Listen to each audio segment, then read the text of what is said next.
Good morning, and welcome to the WNS Holdings Fiscal 2022 fourth quarter and full year earnings conference call.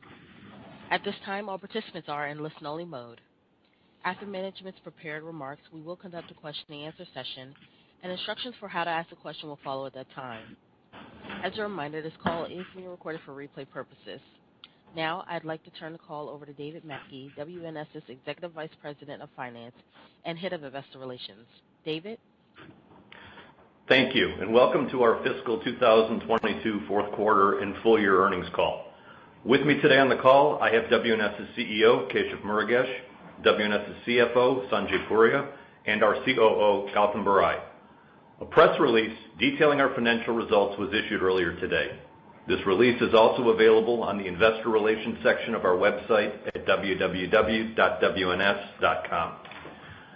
Today's remarks will focus on the results for the fiscal fourth quarter and full year ended March 31st, 2022. Some of the matters that will be discussed on today's call are forward-looking.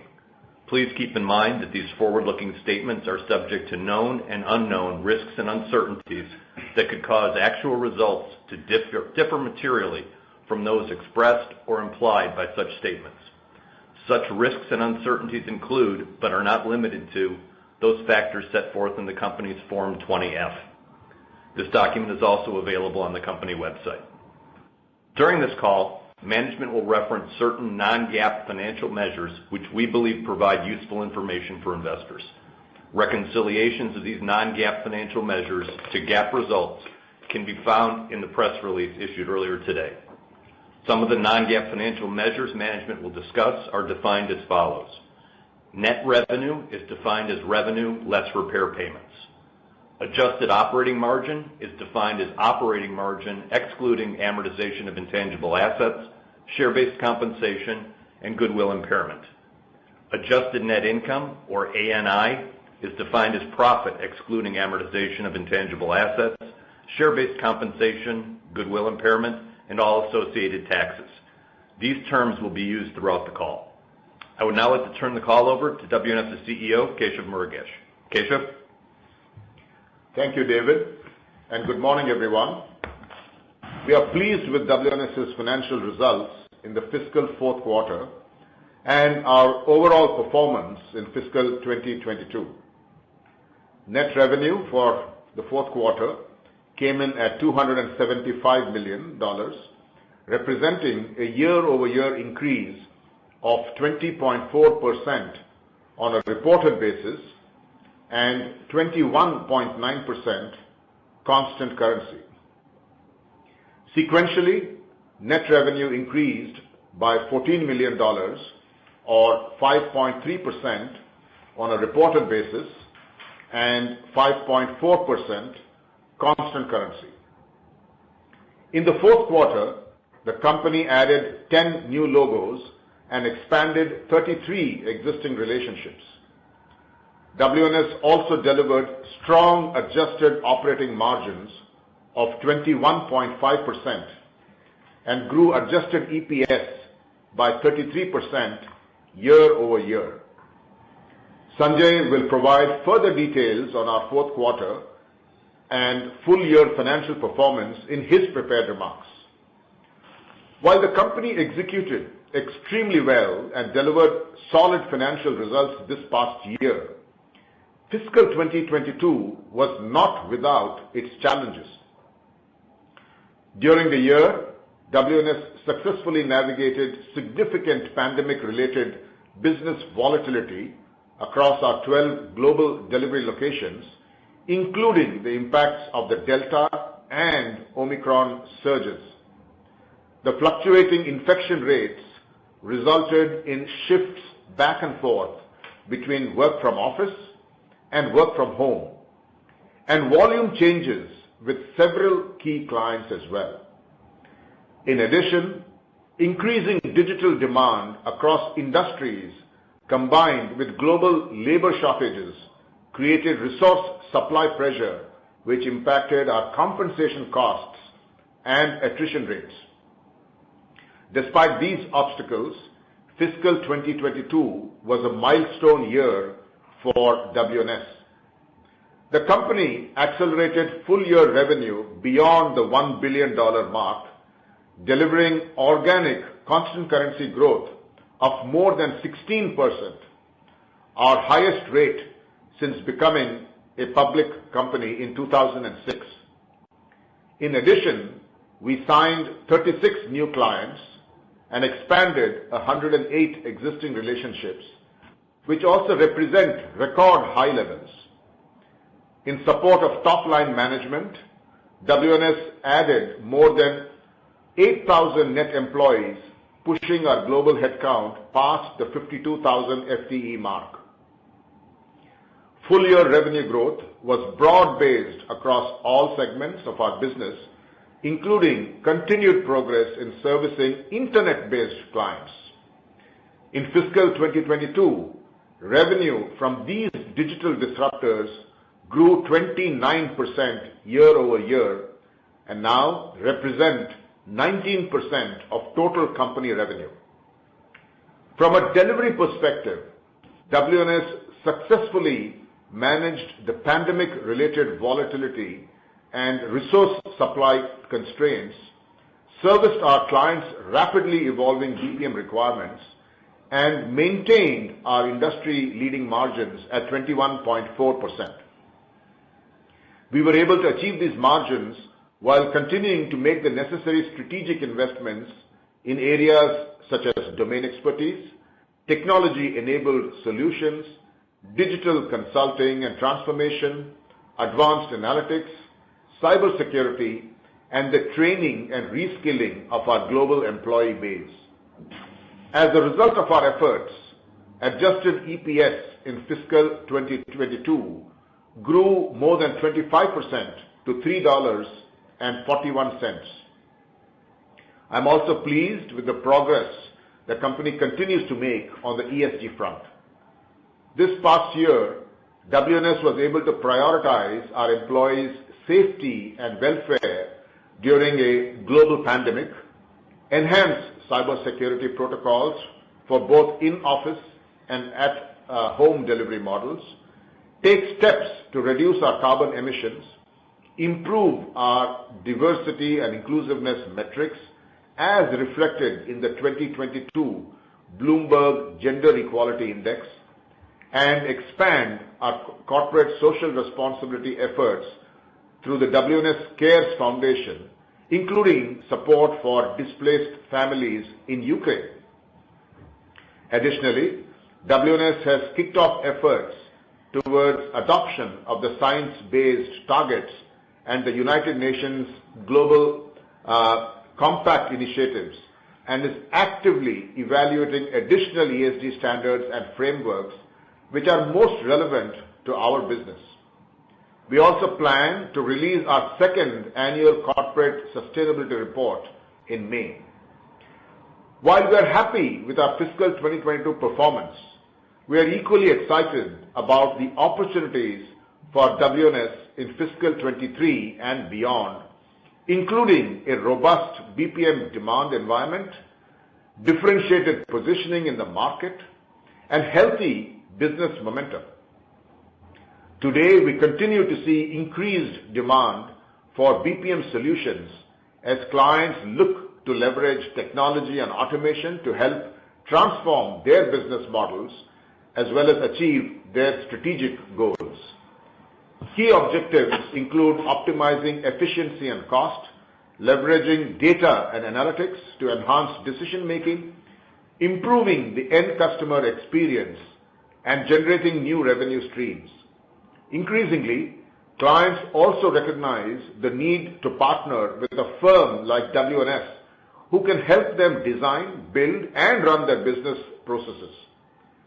The decision to partner is being driven by the client's need for access of specialized talent, digital technologies, process expertise, domain, thought leadership, and speed to market. With this favorable demand backdrop, WNS enters fiscal 2023 with a healthy pipeline and strong top-line momentum. Our deal pipeline, which is broad-based across verticals, services, and geographies is the healthiest it has ever been. The pipeline continues to transition towards higher-end services and solutions, including digital consulting and transformation, advanced analytics, and domain-centric offerings. We are also seeing more large end-to-end transformational opportunities in the pipeline and reduced sales cycles for the expansion of existing relationships. Part of the pipeline health is the result of an expanded farming opportunity, which is directly attributable to the acceleration of new logos signed over the past few years. Today, we have 147 clients of more than $1 million to farm, with 103 of these clients currently generating only $1 million to $5 million annually. These relationships provide us with a solid foundation for growth and excellent expansion opportunities, and as we help these clients move forward with their strategic BPM initiatives. In addition, we exit fiscal 2022 with improving revenue momentum, having accelerated our year-over-year constant currency revenue growth over the past 3 quarters. WNS also has the opportunity for a continued recovery in our travel vertical, which has the potential to add 2% to our top-line growth rate as and when volumes return. All of this momentum comes with the added benefit of our recurring, highly visible, as well as resilient business model. That being said, as a company, we must remain vigilant with respect to pandemic-related volatility and incremental challenges in labor supply, wage inflation, as well as attrition. We also recognize the need to invest in our business, both organically and inorganically, based on the long-term opportunity in the BPM space. The company has built a strong M&A pipeline, and we are working diligently to find the right assets, leverage our healthy balance sheet, and accelerate our capabilities. I am confident that we have a focused, disciplined process in place for evaluating opportunities, and we will continue to follow this approach, which has proven to be successful for us. In summary, we believe that the market for BPM services driven by digitization has never been better, and that WNS remains extremely well positioned to capitalize on this opportunity. The company will continue to focus on driving best-in-class execution, investing to differentiate our capabilities, and fostering our corporate culture of innovation and co-creation.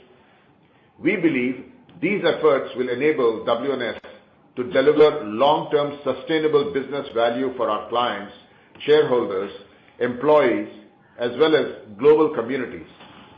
I would now like to turn the call over to our CFO, Sanjay Puria, to further discuss our results as well as outlook. Over to you, Sanjay. Thank you, Keshav.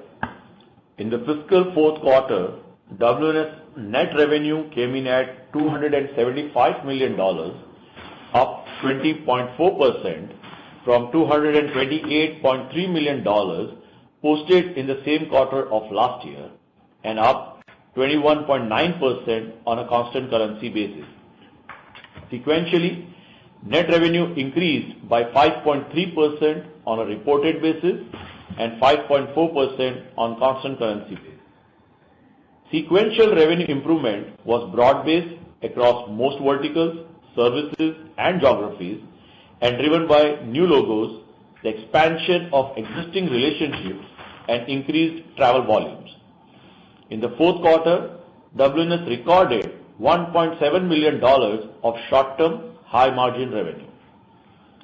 Adjusted operating margin in quarter 4 was 21.5% as compared to 20.8% reported in the same quarter of fiscal 2021 and 21.4% last quarter. Year over year, adjusted operating margin increased as a result of operating leverage on higher volumes, improved productivity, high margin short-term revenue, and currency movements net of hedging. This benefits more than offset employee wage increases and higher facility-related and travel costs. Sequentially, margins increased as a result of operating leverage on increased volumes, high margin short-term revenue, and currency movements net of hedging. These benefits were largely offset by higher G&A costs and additional facility-related and travel expenses. The company's net other income expense was $0.9 million of net income in the fourth quarter as compared to $0.2 million of net expense reported in quarter 4 of fiscal 2021 and negligible net income or loss last quarter. Year over year, the favorable variance is attributable to increased interest income on higher cash balances and lower interest expense related to operating leases and debt repayment. Sequentially, the favorable variance is the result of $0.6 million of interest income on a tax refund and increased interest income driven by higher cash balances. WNS effective tax rate for quarter 4 came in at 19.7%, down from 22.6% last year and down from 20.6% last quarter. Both year over year and sequentially, the changes in our effective tax rate are the result of changes in our geographical profit mix and in the mix of work delivered from tax incentive facilities. The company's adjusted net income for quarter 4 was $48.3 million compared with $36.7 million in the same quarter of fiscal 2021 and $44.4 million last quarter. Adjusted diluted earnings were 95 cents per share in quarter 4 versus 71 cents in the fourth quarter of last year and 88 cents last quarter. This represents 33% growth year over year and 8% growth sequentially. As of March 31, 2022, WNS balances in cash and investments totaled $413 million and the company had no debt. WNS generated $67.9 million of cash from operating activities this quarter, incurred $7.4 million in capital expenditures, and made scheduled debt payments of $8.4 million. DSO in the fourth quarter came in at 30 days, the same as reported in both quarter 4 of last year and the previous quarter. With respect to other key operating metrics, total headcount at the end of the quarter was 52,081 and our attrition rate in the fourth quarter increased to 44%, up from 30% reported in quarter 4 of last year and up from 36% in the previous quarter. The fourth quarter spike in attrition was concentrated at the junior-most levels of the organization and primarily focused on voice-based CX services. The increase was driven by hyperinflation in Sri Lanka and the requirement by the Philippine Economic Zone Authority that employees return to office. We do not believe that this elevated attrition level is impacting or will impact our ability to service clients or accelerate growth. Billed seat capacity at the end of the fourth quarter was stable, coming in at 34,494 seats. The seat utilization metrics, which the company typically provides as a measure of infrastructure productivity, are not meaningful given the company operated at 79% work from home globally in quarter 4. I would now like to provide you with a brief financial summary of fiscal 2022 before discussing our outlook for the coming year. Net revenue in fiscal 2022 came in at $1,027 million, up 18.2% on a reported basis and up 16.4% on an organic constant currency basis. Full-year revenue growth was broad-based across geographies, services, and verticals, and driven by strength in both new logo additions and existing client expansions. In addition, WNS top line was bolstered by a partial recovery of pre-pandemic travel volumes and currency movements net of hedging.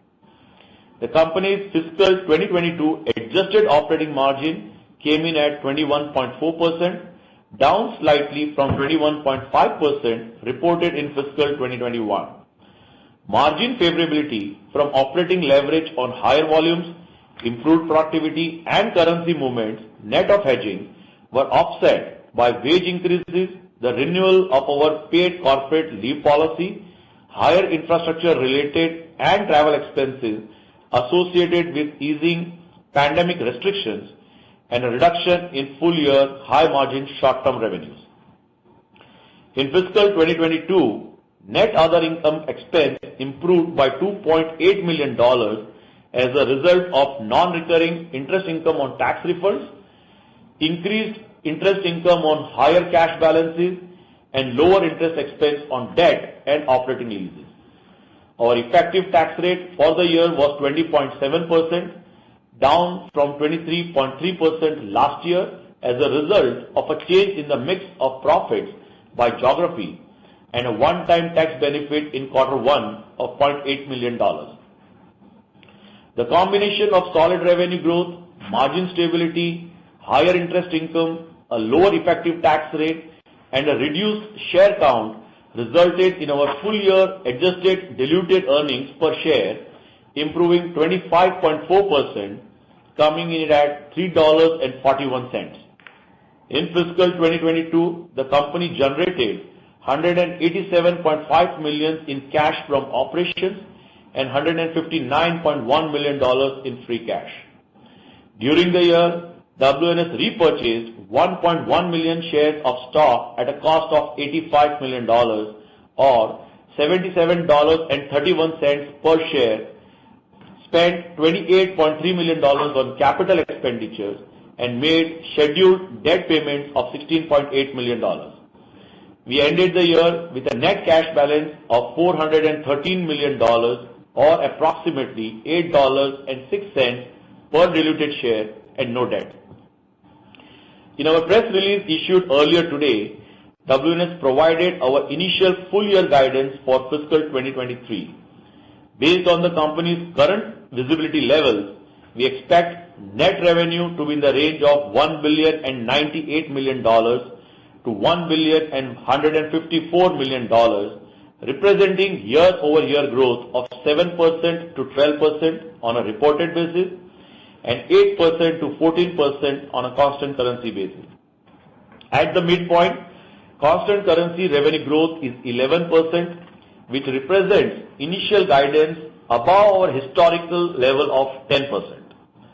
Revenue guidance assumes an average British pound to US dollar exchange rate of 1.32 for fiscal 2023. Consistent with our guidance approach in previous years, we currently have 90% visibility to the midpoint of the range, which does not include any uncommitted short-term revenue or improvement in travel volumes beyond Q4 levels. Fiscal 2023 guidance assumes a top-line headwind of approximately 10%, which factors in year-over-year productivity commitments, known project ramp-downs, and prior year short-term revenues. Full-year adjusted net income for fiscal 2023 is expected to be in the range of $177 million to $189 million based on a 76 rupee to US dollar exchange rate. This implies adjusted EPS of $3.50 to $3.73, assuming a diluted share count of approximately 50.6 million shares. With respect to capital expenditures, WNS currently expects our requirement for fiscal 2023 to be up to $40 million. We'll now open the call for questions. Operator? Ladies and gentlemen, if you wish to ask a question at this time, please press star then one on your touchtone telephone. If your question has been answered or you wish to remove yourself from the queue, please press the pound key. In the interest of time and to enable everyone on the call to participate, please limit your queries to one question and one follow-up. Our first question comes from the line of Bryan Bergin with Cowen. Your line is open. Hi, guys. Thank you. I wanted to ask a question about the annual productivity commitment. So, Sanjay, I think I just heard you say 10% headwind, a number around 10%, but I think that included more than just the productivity commitments. Can you break that down for us as far as the level you're assuming there in 23 versus last year? And I know you had proactively addressed a number of larger clients last year. Curious if you're doing that again this year for any others. Yeah, so yes, you're right. It assumes more than just the productivity. And just from an overall perspective, that 10%, it's have a productivity of 3%, ramp downs of 6%, including some of the proactive exit. What we have spoken about, the South Africa, one of the clients we did mention, as well as the short-term revenue where we don't have a visibility of 1%. And I would just say that the new normal from an overall number perspective, which was earlier 5 to 6%, has moved to 7 to 8% due to the digital intervention, the productivity what is required from the client. But it also helps to expand our relationship and to drive more secure relationship from them and the opportunity. Okay. All right. Thanks for breaking that down. And then just on the operating margin, it's applied here to be down at the midpoint year on year. Can you just talk about the factors driving that up margin trajectory as far as inflation assumptions, return to office assumptions, and also just how to think about how that margin trajectory unfolds as we go through this fiscal year? Thank you. So as compared to this year, our what we have assumed the operating margin in our guidance at this stage is at 21%. For that, and there are a couple of factors which is driving that. Higher wages because we have seen some of the higher attrition due to in my prepared remarks I did mention about the Philippines and the Sri Lanka, which is at the lowest levels. Return to office right now we have assumed at a 60% by the end of the year, as well as some of the travel coming back, including continues our investment in the digital journey as well as from a sales perspective. But a lot of these things have been really covered through our productivity, digital intervention, and the growth what we'll be having, and what we'll be driving from a next year perspective. So, one of the other factors is that we are not, as we don't have a visibility, we have not factored the short-term revenue, what was there during this year with a high margin. In this year itself, that contributed almost 30 basis points. And some of those things are not factored. So right now, year-over-year comparison, it looks to be just 50 basis points down. But as we move forward, have a better visibility, there are opportunities to expand some of those stuff. Yeah, I think just to add to what Sanjay said and to kind of reinforce that message. Obviously, when we give our top line guidance, I think everyone's aware that we don't include the short-term revenues and that we've averaged somewhere between 1% and 2% every year coming from that. But there's also a margin impact that goes with that because what we've seen is that revenue tends to be extremely high margin because it's gain share or it's outcome based. And as a result, when we don't include that revenue in the full year guidance, we don't include the high margin that's associated with it. So to Sanjay's point, we had $7 million of short-term revenue in fiscal 22 that contributed about 30 basis points to the overall adjusted operating margin that we posted, which was 21.4. So it really, at the end of the day, kind of explains the big difference between our guidance on the margin line and the fiscal 22 numbers that we posted. The other thing I want to mention, and Gautam can kind of chime in here a little bit as well, we do have some pretty sizable investments that are baked into fiscal 23, which are covered, including a step function in the sales force. We added 9 new salespeople at the end of the fiscal fourth quarter. You didn't really see it affect the sales and marketing expense in the fourth quarter, but you will see that affect us in fiscal 23. I think what's really important is we're really kind of maintaining our margins, but we're also funding some of these investments that allow us to both accelerate growth and kind of manage the business going forward. Yeah, thanks, David. And as Sanjay and David alluded, with the strong momentum that we see across the board with our existing clients and new clients and the hunting cycles which have shortened, especially in the U.S., the investments across hunting and farming across all regions, i.e. U.S., Europe, and U.K., along with APAC, and also increasing our talent across digital streams, transformation streams, actually helps us actually reap the benefits quite early on. Okay. All right. Thanks for that detail. So is it fair to assume that margins will build as we go through the year as you absorb these upfront? Yeah, absolutely, Brian. We're obviously set up the way we look at our business for Q1 to be a sequential decline. We've got the impact of the productivity commitments that we give to clients, as well as the lack of inclusion of short-term revenues in the first quarter. We've got the impact of our wage increases, which are effective April 1st. We've got this headcount that's coming on. So, yeah, we're looking at a pretty severe drop in margins and flattish revenues in the first quarter, which is not terribly uncommon for us. I wouldn't be surprised to see revenue effectively flat quarter over quarter and the margins down in the 250 to 300 basis point range. But you're correct. As we move throughout the year, we should build both the acceleration of the top line growth and the margin to where we finish with, obviously, as we just kind of noted, at this point, 11% constant currency is the midpoint without any short-term revenue and 21% margins. Thank you. Our next question comes from Mayank Tandon with Needham. Your line is open. Hi, this is actually Sam on for Mayank today. Thanks for taking the questions and congrats on the results. I wanted to touch first on attrition. Just dive a little deeper here. Could you talk a little bit more about some of the dynamics behind the spike in attrition? And then last quarter, you guys mentioned expectations for attrition to stabilize around the 35% level over the next few quarters. Is this still the expectation for the upcoming year? And if so, what's the strategy behind hitting that number?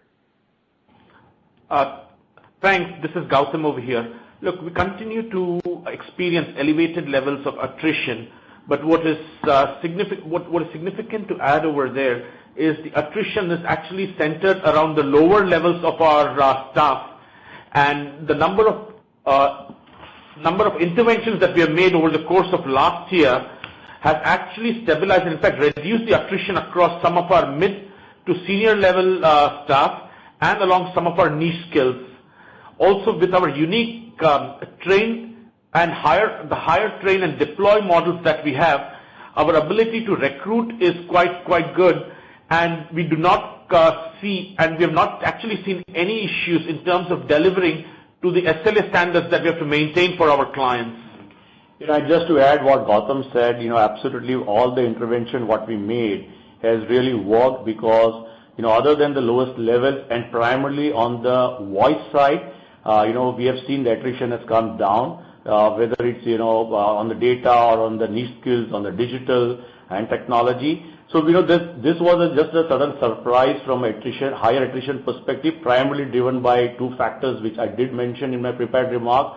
One was on the Philippines, where the exemption of the regulations to work from home has been withdrawn, and there's a reaction to that from an employee perspective, as well as on a geopolitical issue in Sri Lanka, where there has been super hyperinflation. So there has been some reaction towards that. And, we believe that, as soon as this all will settle down and back to the normalization, this attrition percentage should come back down. Yeah, just to add a little bit, because it is an important issue, and obviously with the elevated attrition numbers this quarter, it's something that everybody wants to and needs to understand. Both Sanjay and Gautam have kind of talked about some of the factors that drove this, and obviously it was a surprise to us as well. I don't think it was something that was known to anybody in the industry, so this is going to be a common thread, a common theme across anyone who's doing work in geographies like Philippines and Sri Lanka. But I think what's really important is we kind of look at how attrition will normalize over time, which we believe it will. It's important to understand that when you look at our business model, the objectives of WNS as a company, the objectives of our clients in terms of where they want work to be performed from, the objectives of our employees and kind of where they want to work from, and also what's going on with the respective local regulators may not be aligned in the short term. So there's going to be some volatility in those attrition numbers as people kind of settle into what the new normal is going to look like longer term. And honestly, at this point, I don't know that anybody knows that, but as long as we are, as an organization, to Gautam's point, able to maintain the attrition at the lower levels of the organization, as long as it's not affecting our middle to upper tiers, we're very comfortable in our business, in our ability to run our business. Got it. That makes sense. That's really helpful. Thanks for that. And then just on the travel vertical, that area saw some nice growth this quarter and seems to be trending nicely coming out of the pandemic. Could you guys talk a little bit more about what you're seeing here, what the expectations are for the upcoming year, and how the demand environment looks versus pre-pandemic levels? Yeah. So from a travel vertical perspective, what we are seeing is the volumes are almost back to the pre-COVID levels in terms of our processing and the agents that we have across the board. This is due to two factors. One is the domestic travel, which has almost come back to the normal levels pre-COVID. The second is the new processes and the new work that we have gained across the last 2 years that has increased our volumes. What this does not take into account is potential increase as business travel continues to increase, along with the residual increase in terms of leisure travel, and that should definitely see our volumes start to pick up a lot more. And maybe I'll just add to Gautam what when you mentioned from a pre-pandemic level, it's overall at a travel vertical. But when you look from a different segments perspective, we do expect and we believe that there's still an opportunity of almost like 2% of the company's revenue, as we move forward because of some of the international travel and some of the other sectors which are still impacted. Yeah. Also really important to note that, and Gautam kind of touched on a little bit, when you look at the healthy performance this year and when you look at the expectation, at least today, for the healthy performance in fiscal 23, the key driver for that, while we have had some recovery of pre-pandemic volumes, the key driver for that growth has been the addition of new logos and the expansion of the number of processes that we manage for our existing clients. So, that's our normal path for growth as a company. We typically don't grow our business by adding volume.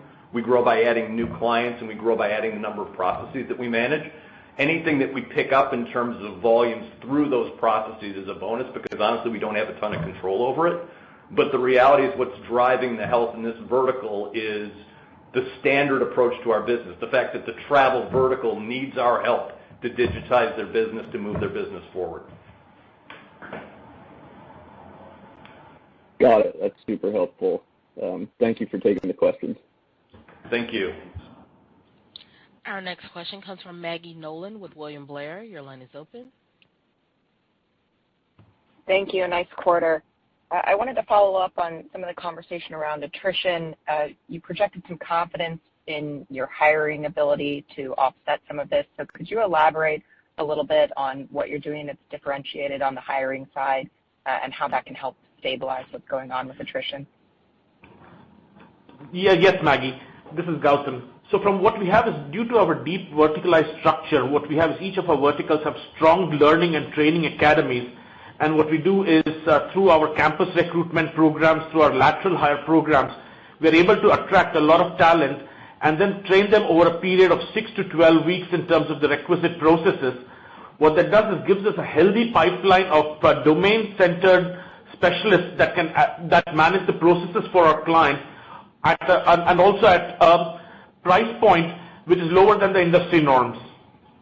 Yeah, I would also add to Gautam's comment, Maggie, that when you look at kind of the proof, if you will, obviously as an organization we're not happy with having a 43% attrition rate in the quarter. But despite having a 43% attrition rate, we added 2,500 employees on a net basis during the quarter.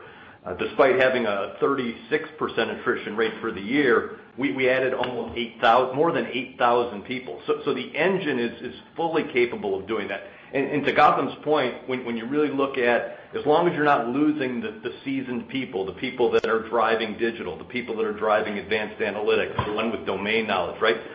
The entry level to our business, there is still more than enough supply to meet demand. Actually, there's excess supply. So we're still able to interview multiple people for every role that we hire. It's as you move up that chain that you run into the real challenges with finding the kinds of talent you need to support your clients. Okay, thank you. And then, Dave, you had mentioned how important those client additions are to the long-term growth narrative. You had really strong client additions this quarter and this year. How many of those are including things like analytics and automation from the onset, and how does that compare to what you were seeing last year? Yeah, I think overall, when you look at the profile, and Gautam kind of chime in here with some additional color, but it's very clear that digitization is a part of every new logo that we're adding, period. Some have more analytics involved on the front end than others, depending on the type of work that we're doing. But I would say even for the stuff that's industry specific or that's F&A driven, there's a component to analytics to everything that we're doing. It's not sold as a separate analytics deal, but there is clearly analytics that are embedded in those processes as well. Yeah, and just to add to what Dave said, almost all our deals have a sizable portion of embedded analytics that we actually drive, which is a part of our digital and tech strategy, which our clients expect over a year-on-year basis.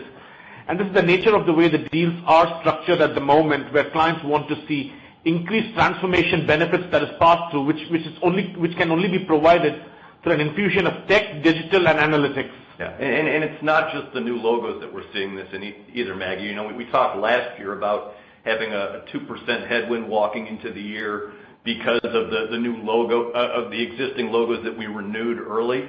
What we're also clearly seeing is that as our contracts come up, or as we have ongoing discussions with our clients, they're looking to accelerate those productivity improvements through automation and technology across the board, which is why we see another 1% or so headwind to our business on a year-over-year basis. It's now structural. It's because digitization is involved in every discussion that we have. Understood. Thank you. Thank you.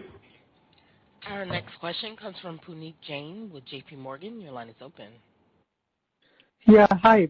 Thanks for taking my question. Obviously, in fiscal 22, growth was very strong in travel and internet verticals.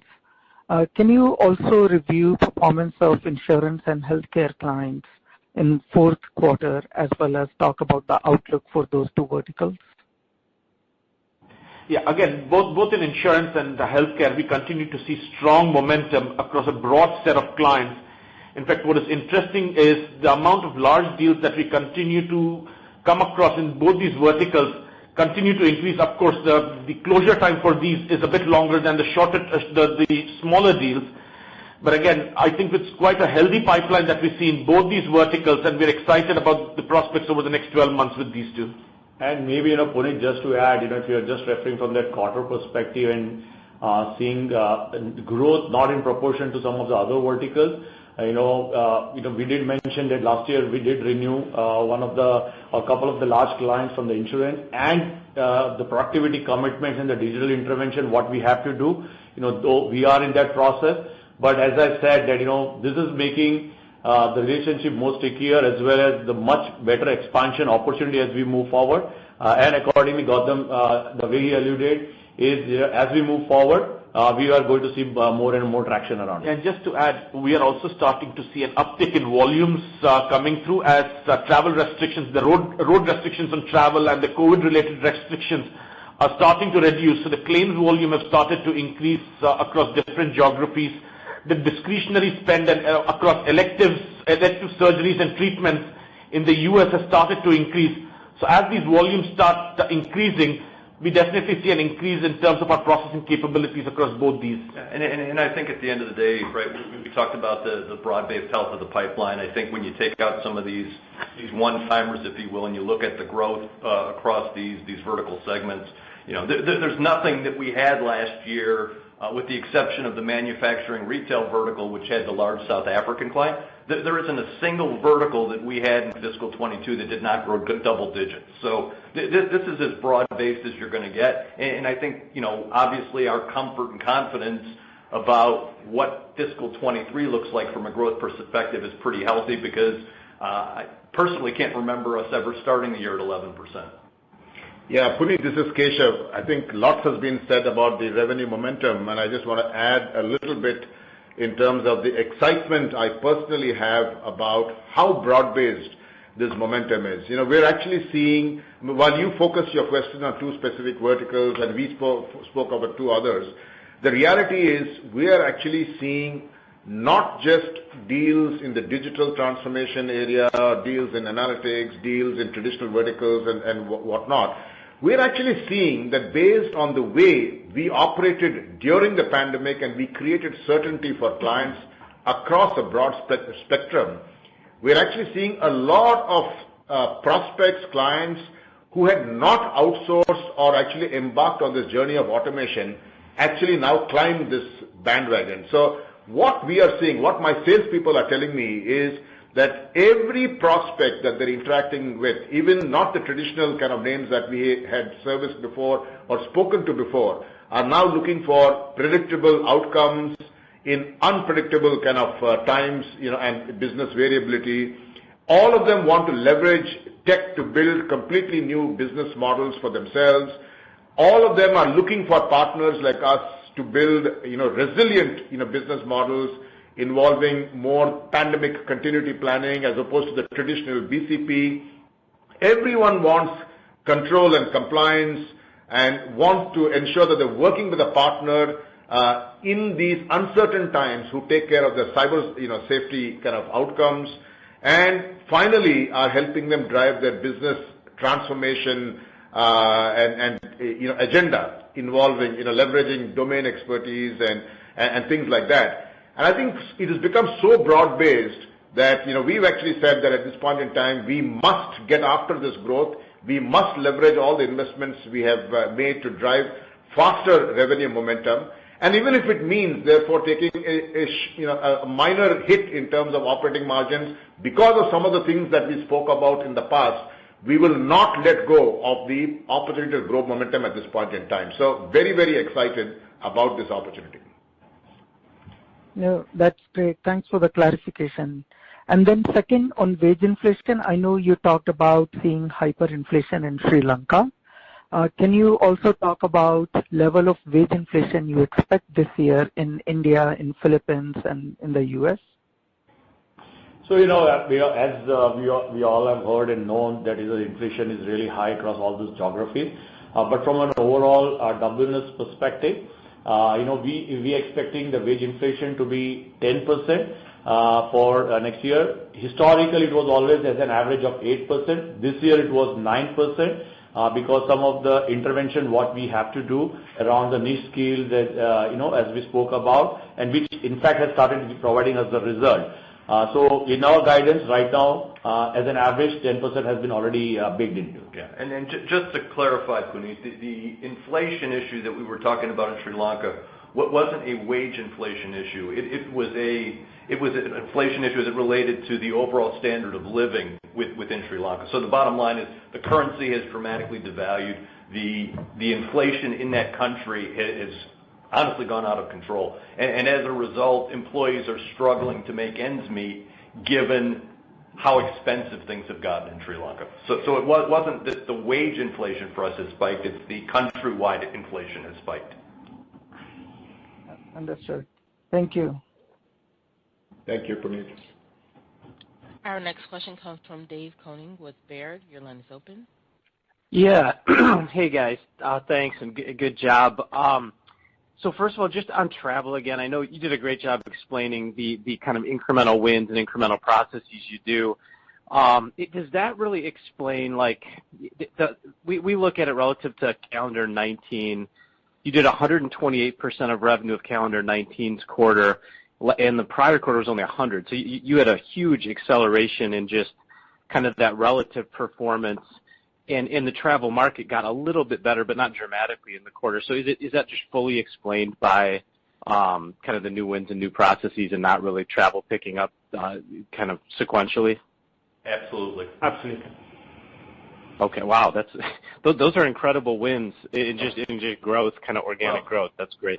Remember, we talked a lot about how we were taking advantage of the pandemic to kind of reposition ourselves in the travel vertical, how to help clients move forward, how to create service offerings that allowed for things like vaccine cards and so on and so forth, because that all required digitization and automation. So we have definitely been very aggressive in expanding the number of logos that we've added during this time period, and also expanding the types of work and the quantity of work that we did with our existing customers, right? And some of the clients were actually very, very happy with our efforts and how we were able to help them during the pandemic, and as a result, they gave us more work as part of that. So we really took advantage of the pandemic to strengthen our relationships with these travel clients, and what you're seeing are the fruits of those efforts.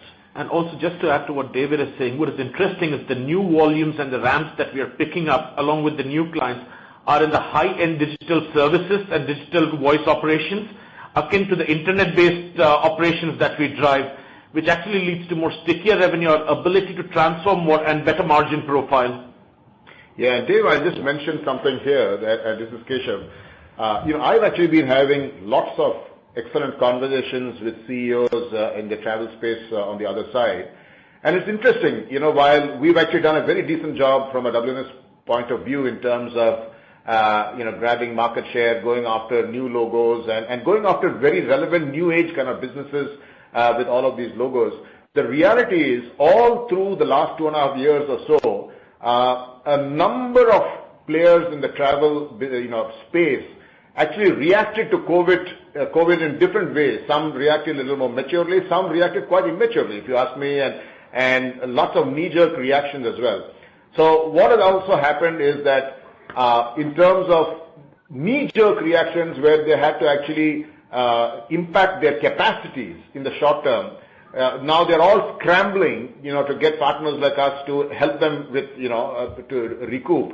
But more importantly, what has also happened is during this pandemic, all of them have actually restructured their balance sheets, restructured their fleets, completely changed the way they want to go to the market, and that is where they're looking to an exciting partner like WNS helping them in that journey.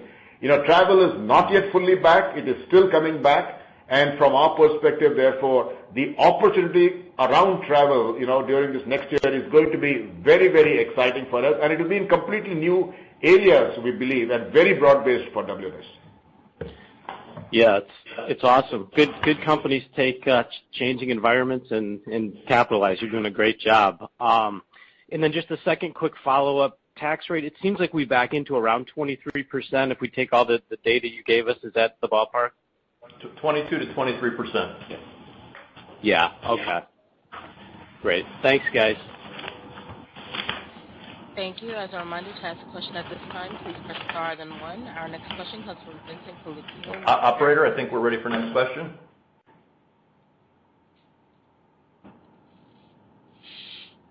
Thank you. As Hello? a reminder, to ask a question at this time. Thank you. As a reminder, to ask a question at this time, please press star then one on your touch-tone telephone.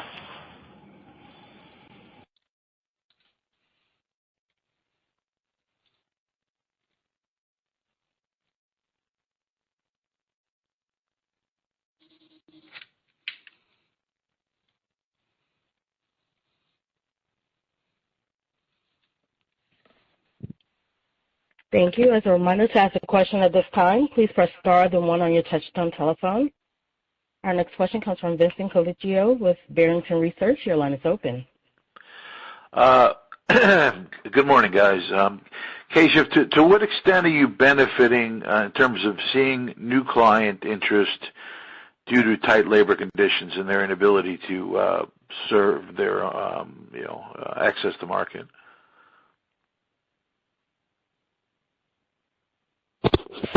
Please stand by. Your conference call will resume momentarily.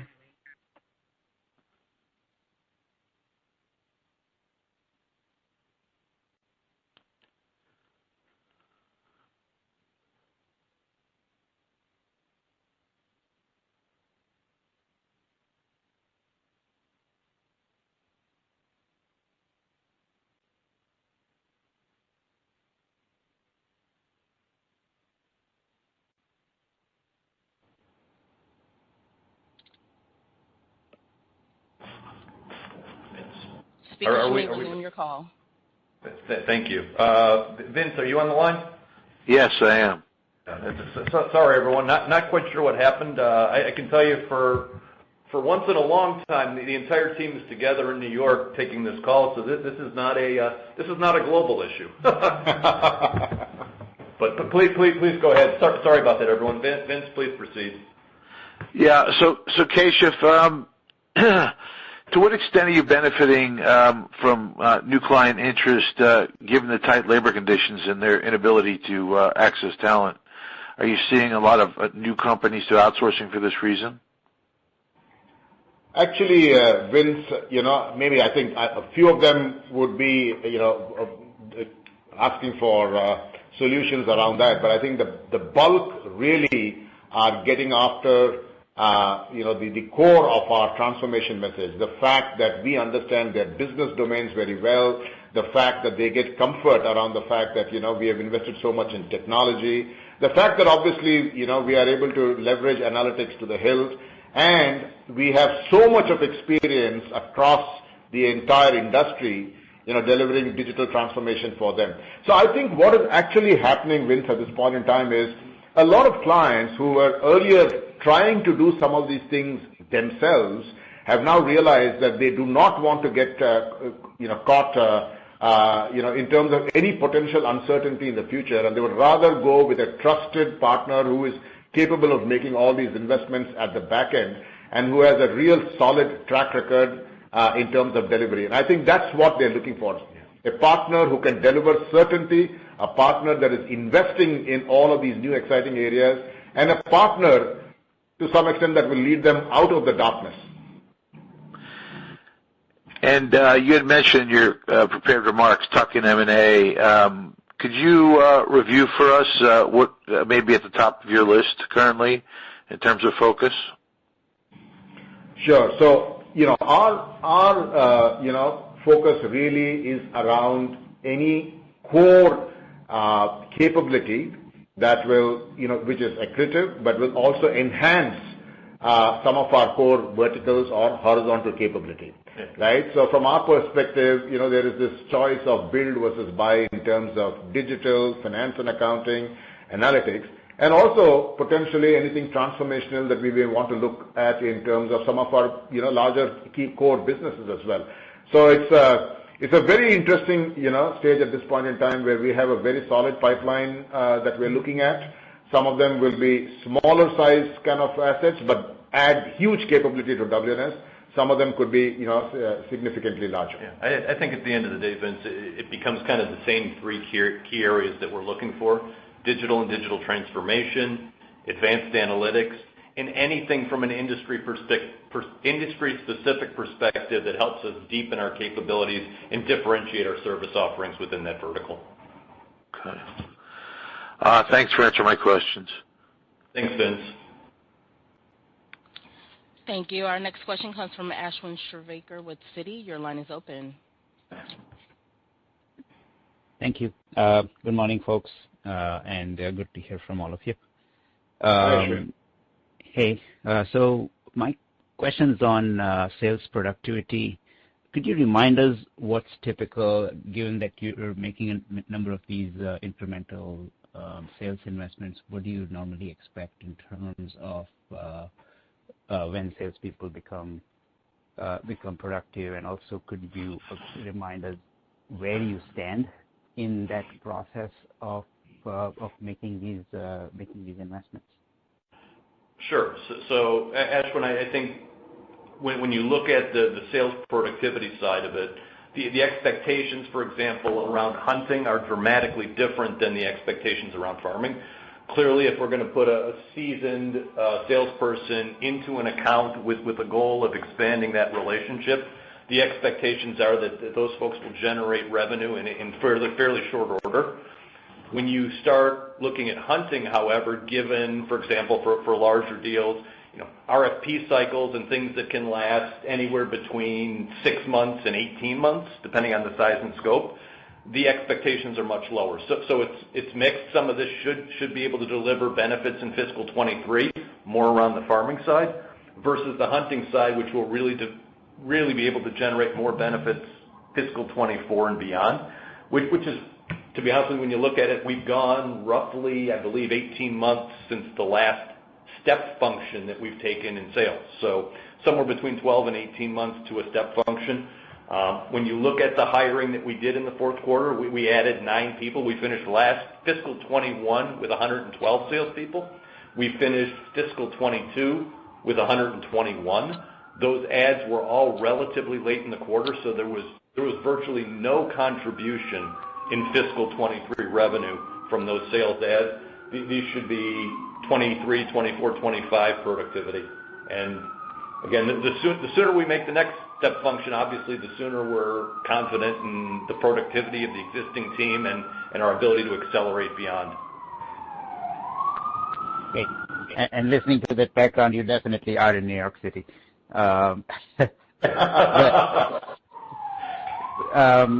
next question, I know a lot's been asked on this call about wage inflation, but could you talk specifically wage inflation versus pricing? Because that's a very frequent question we get from investors is, what % of contracts, have once a year COLA pricing, what might have, other contractual conditions that enable you to price more seamlessly.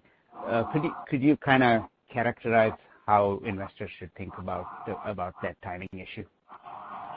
Yeah, so to offset really the wage, majority of our contracts definitely do have a COLA built in, though it is capped and it is linked to the inflation from a client geography perspective. Also as and when we are going from a new deals perspective, all these wage inflations are being factored as part of the cost.